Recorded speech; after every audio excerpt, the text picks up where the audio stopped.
阿基多吉庆米达西加哦，阿基多吉庆米达西加哦，这里个前提个呢，阿基多里边蒙来在看的是的，我哋都看到的，因你别西的，我哋都讲的，阿基的人。lúc để suy để lúc đi lúc khai yêu để in đi biết gì để lúc khai nhà để phụ nữ là con mẹ chỉ to vita cho nó phải sẽ suy đa ha vita chỉ thì sau chỉ rồi vào được con chú chỉ chỉ to mong đại chỉ to mình mà con đó ở nhà đi chỉดูเมียด้วยดุขะที่สิ่งนี้อาจิตมิตรอาชินดูดีด้วยดอกจูบิสิเอสอาจิตมิตรไปใส่โต๊ะดูจิตลอดเนี่ยมีอาชินจิตตลอดก็มาเช่นสันเทมาที่ดอกพยากะเส้นเดียวตู้เด็กที่ดอกเส้นเดียวอยู่เฉยเส้นเดียวเทมาแต่เก็บอยู่นี่ก็อยู่ในปองนาฮะต้องยอมชิมต้องเอาเลยชิมเอ็ดดี้เส้นในยาวเทมาแค่ยิ่งจีนนี่ยามาแค่เกสมาในวิญญาณเทมาสุดต้องยาเราไม่สุดเนี่ยซาดินแค่ยิ่งจีนนี่ยามาอ้าวขอบต้องยอมขอบที่เทมาโดชินยอหังปาเลชินปิโดปาเลชินยาคุปาเลดีต้องยอมเทมาดีชินปิโดและชินยอหังဘာလို့ခရစ်တော်ဒီသူကဲ့ရည်ချင်းနေရာတိုင်းမှာနိကသူနဲ့သူပါလေဘာလို့သူခေါ်လဲရှင်ယောဟန်ဘာလို့ခေါ်လဲစဉ်းစားကြပါဖြေလို့ပြောတာနော်ဘာဖြစ်ရှင်ယောဟန်ခရစ်တော်ဘုရားကြီးတဲ့ခေါ်လေအကြီးကြီးတဲ့နေရာဒီမှာကျန်တဲ့ပြည်တော်တွေထားခဲ့ပြီးတော့မှဘာလို့ကိုယူပြီးလို့ခေါ်ရတယ်ကျွန်တော်အနေနဲ့ရှင်ယောဟန်မှာတကယ်ကိုအားကြီးတဲ့မိသားတကယ်ကိုအားကြီးတဲ့ချင်းမိသားသူပိုင်ဆိုင်ထားလို့ပြည်တော်ဘုရားတို့ဒီကမြေပေါ်မှာရှိထားတာဖြစ်နေလို့ပြောတယ်ပြည်တော်ဘုရားနောက်ဆုံးကားတွေပေါ်ရောက်တဲ့ချိန်မှာသူ့မေတော်ဟာကားရရှိရင်မရှိတွေ့တာမှရှိတဲ့သူ့မေတော်ဖြစ်တော့ဘုရားကရှင်ယောဟန်တဲ့ချက်မှာတခြားတပိတော်တွေလည်းရှိတယ်တခြားယုံကြည်သူတွေလည်းရှိတယ်ဒါပေမဲ့ဖြစ်တော့ဘုရားကသူ့မေတော်ရှင်ယောဟန်တဲ့ချက်မှာအလိုက်ပြီးမှသူကဘဝတည်မှုချုပ်သွားတယ်။အချင်းနဲ့ချစ်ချင်းနဲ့အာជីတော်ရှင်ယောဟန်ဖြစ်တော့ဘုရားကဲကိုစိတ်ကြယုံကြည်သူ့မေတော်ပါရှင်ယောဟန်ရဲ့အနာချင်းရှင်ယောဟန်ပြီးတော့အဲမှာတကယ်သက်ရှိတဲ့ပြီးတော့ပါရှင်ဟိုးကဲသက်ရှိတဲ့သူတယောက်ချစ်တော့နောက်ဆုံးသူတရားမဟောနိုင်ဘူးတရားမဟောနိုင်တဲ့အချိန်မှာသူ့ကိုခက်တဲ့ခံရတော့မှသူဘာလို့လဲနေရခက်တဲ့ခံပြီးတော့ချာသူရောက်တဲ့နေရာတိုင်းရောက်တဲ့နေရာတိုင်းမှာသူဟောတဲ့စကားမျက်နှာမဟောနဲ့တရားနဲ့တရားချင်းချင်းချစ်ကြပါဆိုတရားနဲ့တရားချင်းချင်းချစ်ကြအာကြီးတော့ချစ်ချင်းမြတ်တာပိုင်ဆိုင်တဲ့ရှင်ယောဟန်အနေနဲ့သူဟောတဲ့တရားနောက်ဆုံးစကားတရားနဲ့တရားချင်းချင်းချစ်ကြပါအာကြီးတော့မြတ်တာ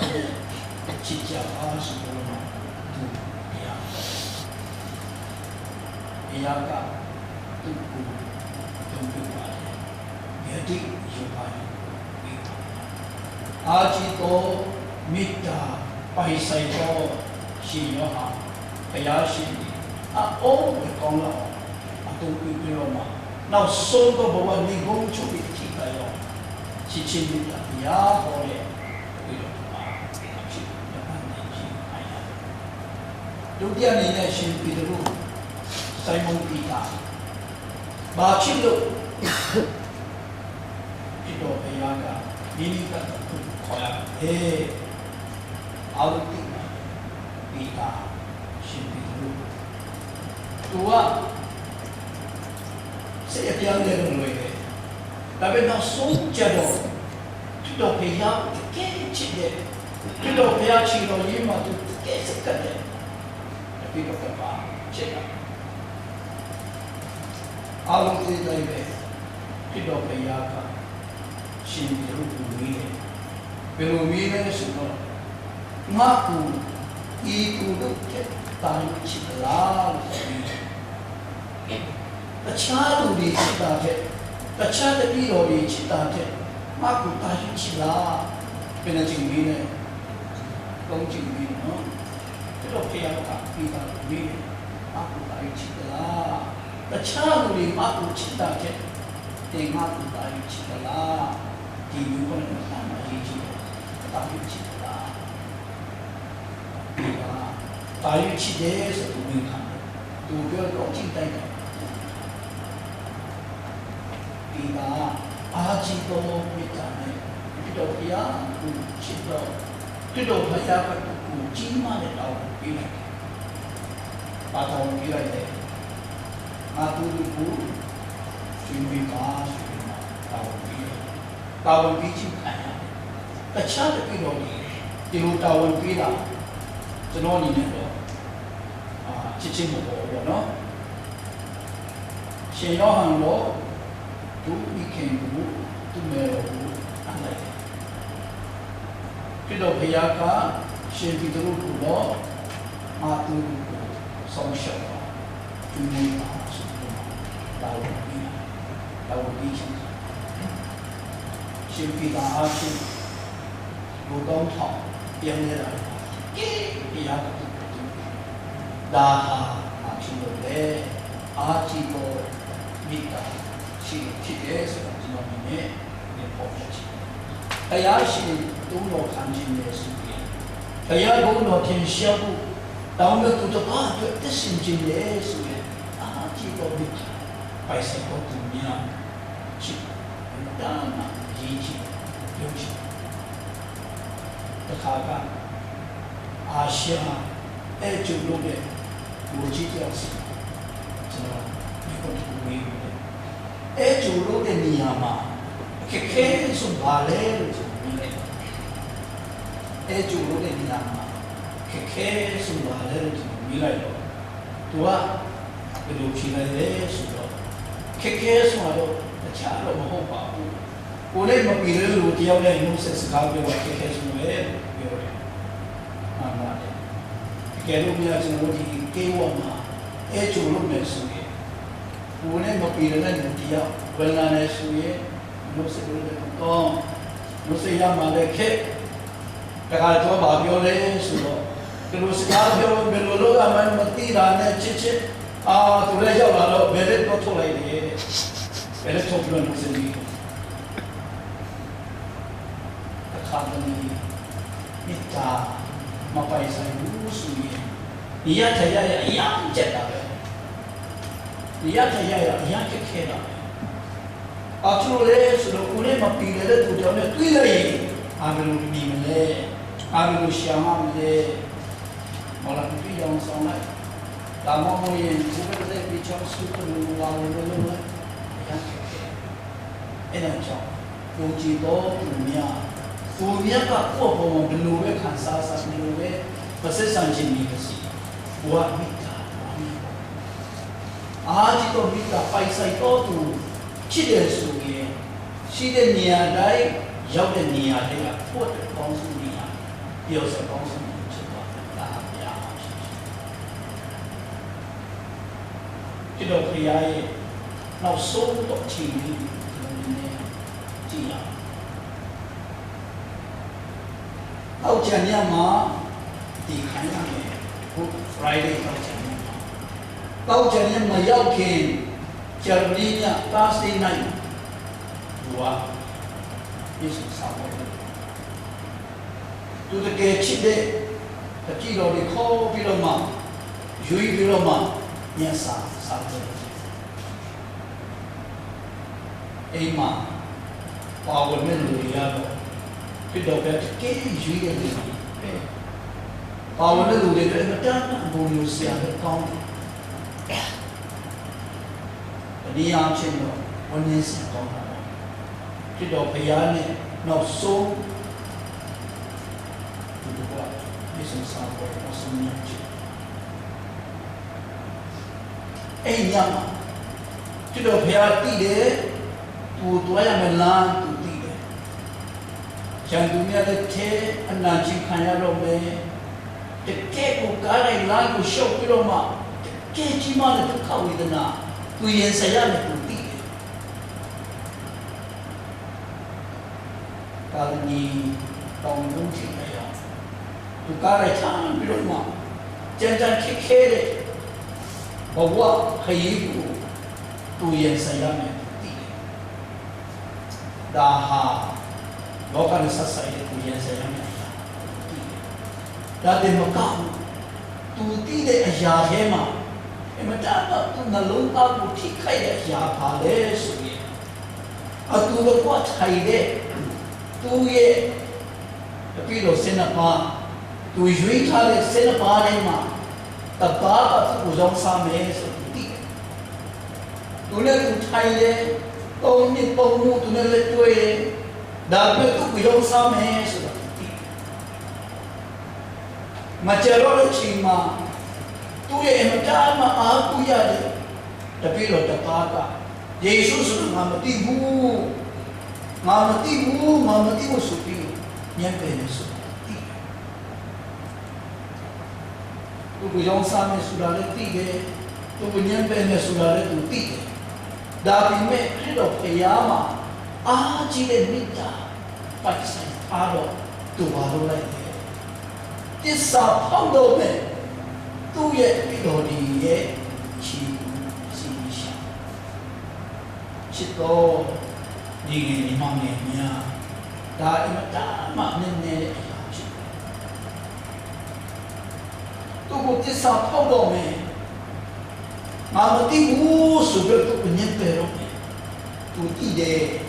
ဒီလိုနဲ့သူထိုင်နေတဲ့အချိန်မှာခရစ်တော်ဘုရားတို့သူကသူရန်သူပဲသူရန်သူပဲဒါပေမဲ့ခရစ်တော်ဘုရားသူကိုရန်သူလို့မမြင်ဘူးအကောင်းဆုံးပဲဆိုအဲ့ဒါကြောင့်သူတို့ရဲ့ရှိတော်ရှိဒါဟာတကယ်အားကြီးတဲ့မိသားပိုင်ဆိုင်တော်ဖြစ်တော်ဘုရားရှိဒီနေ့ကျွန်တော်တို့လည်းဖြစ်တော်ဘုရားကစံနမမှာပြပါကျွန်တော်တို့အပေါ်မှာဘုန်းကြီးတော်သူများရှိပါလားကျွန်တော်တို့ကိုစိတ်ဒုက္ခရောက်အောင်စိတ်ထိခိုက်အောင်မေတ္တာစကားအချင်းတော်လည်းကောင်းအမှုအရာအချင်းတော်လည်းကောင်းတမျိုးအားချင်းတော်လည်းကောင်းဒုက္ခပြင်းလို့များရှိနေလားဖြစ်တော်ဘုရားကတော့သူများရဲ့ရှိတော်သူဒါစီရရှာဒါအောင်မြင်ခြင်းအတွက်ဘဝကောင်းဆုံးတော်ဒီပါကောင်းဆုံးတော်နေတာဖြစ်ဆောဆောကျွန်တော်ချင်းစုပေါ်တဲ့အဲ့ပဲဟာဆောင်တော်ပူဝေခြင်းဟာဆောင်တော်ချင်းဝန်ခြင်းတရားခြင်းယူဒရှေပရဝါတော့ဟာဆောင်တော်မိတာနဲ့ဟာဆောင်တော်သဘောနဲ့ဖြစ်တော်မှာလိုက်အာမယာနာချူခါဆောင်တယ်ဒီတော့နောက်လိုက်ရင်ငါဘာနဲ့ချူခါဆောင်တယ်ငါဘာနဲ့ရမယ်ငါတို့ဆိုပြီးတော့ဖြစ်တော်မှာလိုက်တယ်တော့ဘုရားတည်နောက်ဆုံးညမှာတော့မှဖြစ်တော်ဘုရားကိုရောင်းစားတဲ့သူကတည်တယ်ဒါမဲ့သူကိုတိစကားပြောပြီးကြည့်ပါဟိုနောက်ဆုံးရဆာဆာတဲ့ဟို ချီကားလေးနော်ရိုက်ထားတဲ့ဟာလေးဒီတော့ဘုရားတရားတော်သူစကားပြောတယ်ဒါမှရှိမှာဖြစ်နောက်ဆုံးတော့ချိန်မှပြင်းနေဒီလိုပြောင်းနေနိုင်လားအာဆုံးခြင်းဘဝမှာသူပြောင်းနေနိုင်မလားဆိုတော့မှဒီတော့ဘုရားသူသူပြောင်းနေတော့အာဆုံးခြင်းအပြင်တော့ဆုံးသူဘောပေါ်ဆုံးတယ်အာဆုံးတော်မြတ်ပိုင်ဆိုင်တော်သူများမဟုတ်ဘူးအာကြီးတော်မြတ်ပိုင်ဆိုင်တော်သူဖြစ်တယ်ဘုငယ်ဖြစ်တဲ့ဒီအားချက်ပါအာဆုံးတော်မြတ်ကိုကိုရရဲ့ဆိုရင်အာဆုံးကြီးတဲ့ဘုံကြီးကိုစိတ်မှတော်မြတ်ပိုင်ဆိုင်တော်သူဖြစ်တယ်ဆိုရင်စိတ်မှတော်မြတ်ကိုရရဲ့ဆိုရင်ဘဝတစ်လျှောက်လုံးမှာစိတ်မှတော်ဘဝပိုင်ဆိုင်တော်ဖြစ်ဒီမှာတော့ရည်ကြည်တယ်မိမိအထင်နဲ့မိမိဘဝနဲ့ကိုမပိုင်ဆိုင်ထားသောအရာတစ်ခုသူများပြီးလို့ကိုမမရှိတဲ့အရာတစ်ခုဒီကသူများပြီးလို့မရကျွန်တော်ချင်းဆိုတဲ့ဆောင်းခါရတဲ့ချင်းဆိုတဲ့ရှင်းဖို့ဆိုတဲ့ချင်းကျွန်တော်တို့တော့ကိုမအပြည့်အဝကိုမမရှိတဲ့အရာသူကရှင်းလို့မရဘူး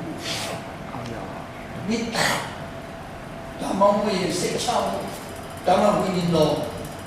အထဲမှာကြည့်ရှိမှာရှင်းတော့ဟန်ဆောင်ပြီးတော့မှအရာဘူးအဲ့ဒါကြောင့်မိတာမရှိတဲ့နဲ့မိတာစကားပြောတာအဲ့ဒါကြောင့်အရာတကယ်မချစ်ဘဲနဲ့ချစ်ဟန်ဆောင်ပြီးတော့မချစ်မွန်းတာအဲ့ဒါကြောင့်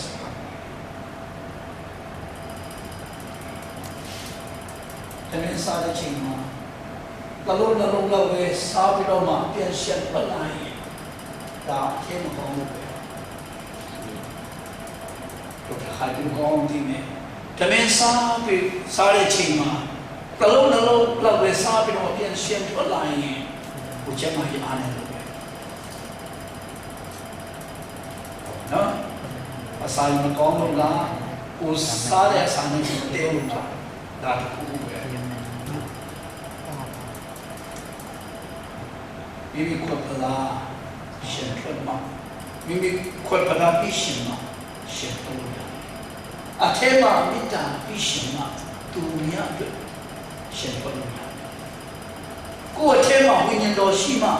သူများကျွန်တော်ဒီမှာလို့တာများလို့တာရှင်ထွက်တဲ့တက်တာကျွန်တော်ပြောချင်တယ်ဒါဝိကတော့ပြောပါလေဟုတ်တယ်ခွက်ပလာရှင်ထွက်တယ်ဘာဖြစ်လို့ဒါဝိရခွတ်လာရှင်တော့လဲကျွန်တော်ဒီနေ့ကျွန်တော်စဉ်းစားတယ်သူကကဲကိုအားကြီးတဲ့မိသားရှိလို့သူခွတ်လာရှင်တော့လာတာကျွန်တော်အဲ့လိုပဲခံစားမိတယ်ဘာဖြစ်လို့သူရဲ့ခွတ်လာရှင်ထွက်လာအောင်ကောင်းကြီးခံစားလေအရာကတော့ဘာလို့ကောင်းကြီးပြီးလဲအာကြီးတော်မေတ္တာသူပိုင်ဆိုင်ထားလို့ဖြစ်တကယ်သူဘဝတနာစရာကောင်းပါလေဒါဝိဘဝကတနာစရာကောင်းပါလေတကယ်သူကိုဂုဏ်ပြုတဲ့ဆိုလို့ကတကယ်ဒါဝိကိုဂုဏ်ပြုရမှာတကယ်ကြီးမားတဲ့ခန္ဓာနဲ့သူကိုဂုဏ်ပြုရမှာမနာလို့ချစ်တော့တက်ချက်ကိုကြံစီပြီးတော့မှလိုက်ရှာလိုက်တော့ခါပြီးတယ်အမဲလိုက်တော့လိုက်ရှာဒါပေမဲ့ဒါဝိကသူ့ကိုတက်ချက်နဲ့တနည်းအားဖြင့်သူ့ရဲ့ယာလူတော်မှသူ့ရဲ့ထဲရောက်နေတဲ့ချိန်မှာသူကမှ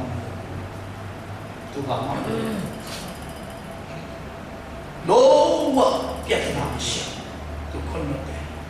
အာကြီးတော်မိတာအားဖြင့်လုံးဝတုံးတယ်ဒါ ဒါဝိရဲ့တက်တာကျွန်တော်သိပါတယ်ကျွန်တော်ရှိရှိဝိမပြောတော့သူရဲ့ဘဝကဲကိုကျန်တာနဲ့တိုက်ပွဲမှာသူ့ကိုထည့်လိုက်တယ်ကျန်တာနဲ့ပြန်ထည့်တယ်တွားတယ်ပြန်လာတယ်လက်တုံးပြန်လို့လုံးဝမစင်စားဘူးအဆိုးကြတော့ကိုဖလာရှင်ထလို့ဘုရားရှင်ကောင်းချီးပေးတယ်ချင်းဒီနေ့ဘဝမှာအောင်မြင်ခြင်းပိုင်ဆိုင်လို့တော့ညီညီမငယ်များအားကြီးတော့မေတ္တာပိုင်ဆိုင်ကြပါရန်သူကိုပင်လင်ချစ်နိုင်တော့မေတ္တာကိုပိုင်ဆိုင်ကြပါကိုဒုက္ခပြီးနိုင်တဲ့ဒုက္ခပြီးခြင်းနဲ့သူ့ပေါ်မှာမေတ္တာကျင့်တဲ့သူများချစ်ဖို့စိတ်ကကြပါခမီးတော်ဘုရားကတာတော်ကိုစွန့်လိုက်တဲ့အောင်ကျွန်တော်မျိုးကိုမေတ္တာပြတာဟာရိုးမေတ္တာမဟုတ်ရိုးမေတ္တာပြတာမဟုတ်တကယ်ကိုနိုင်မရသူမရတဲ့အားကြီးတဲ့မေတ္တာအားကြီးဖြစ်တော်ဘုရားကဘုရားဖြစ်တဲ့သားနဲ့လူစားတိကိုခံယူပြီးလောကမှာလူသားလို့ပေါ်မြင်လာတာလူသားလို့အရှင်လာတာယေရှုအတိတ်ချင်းခံရတာအာကြီးတော်မေတ္တာအားဖြင့်ဖြစ်ဘုရားရဲ့အာကြီးတော်မေတ္တာအားဖြင့်ကျွန်တော်တို့ရဲ့ဘဝဟာဒီနေ့ဘုရားကိုတင်တယ်ရှိမှချင်းဖြစ်ထိုက်တန်ခြင်းအားဖြင့်မဟုတ်ဘူးတော်ခြင်းတခြင်းအားဖြင့်မဟုတ်ဘူးအာကြည်တော်မေတ္တာအားဖြင့်သူမေတ္တာကိုကျွန်တော်ရရှိခံစားခြင်းအားဖြင့်ပါလေဘုရားချစ်တော်ရင်နဲ့သူ့ဝင်ချင်းခံနိုင်ခြင်းဖြစ်ဒါဝိရှင်မင်း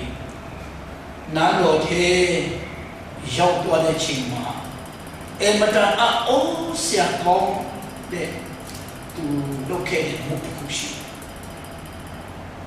အဲ့ဒါပါလေဆိုချစ်တော်နဲ့ဆလုံးမတန်တဲ့ message ကိုဆက်ချစ်တော်မတန်တော့သူ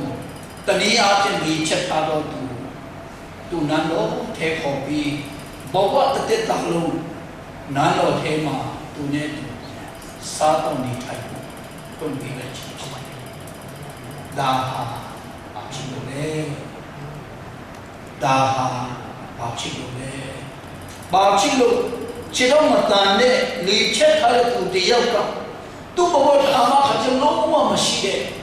မလုံးနိုင်မကိုင်တဲ့သူတယောက်ကနန်းတော်ထဲမှာဘယင်းနန်းတော်ထဲမှာဘယင်းနဲ့အတူဒီထရတော့စားတော့ရတော့ခေ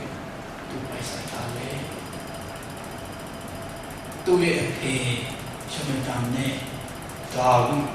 တကက်နေကိုရင်းလို့အားချတော့မိတာအဖြစ်လက်တွဲ